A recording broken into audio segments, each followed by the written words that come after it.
இவர் தாங்க அந்த போலீஸ்காரரு. என்னையா, நம்ம ஏரியால பிரச்சனைன்னு யாராவது வந்தா அவங்க கிட்ட லஞ்சம் வாங்குறியாமே? ஆமாங்க ஐயா, குற்றத்தை குறைக்கிறதுக்கு லஞ்சம் வாங்குறேன்யா. லஞ்சம் வாங்குறதே குற்றம் தான், இதுல எப்படி குற்றம் குறையும்? அதானே. அப்படி இல்லைங்க ஐயா, இப்போ நம்ம தெருவில் 2 பேர் சண்டை போட்டு ஸ்டேஷன் பக்கம் வராங்கன்னு வைங்க. ஆளுக்கு 2000 வாங்கிட்டு ஒரு பஞ்சாயத்து பண்ணி அனுப்பிச்சி விட்டுருவேன். அப்பதான் அவனுங்களுக்கு ஒரு பயம் வரும். இந்த மாதிரி இனிமேல் நாம சண்டை போட்டா ஸ்டேஷன் இன்ஸ்பெக்டருக்கு காசு கொடுக்கணும்னு தோணும்.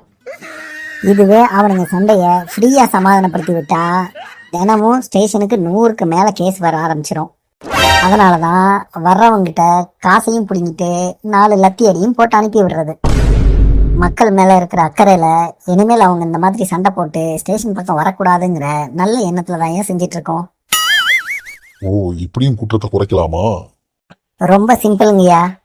இலவசமா ஏதாவது மக்களுக்கு கிடைச்சதுன்னா அதோட மதிப்பு அவங்களுக்கு தெரியாதுங்கய்யா. அதனாலதான் காசு வாங்கிட்டு இதை ஒரு சேவையா பண்றோங்கய்யா.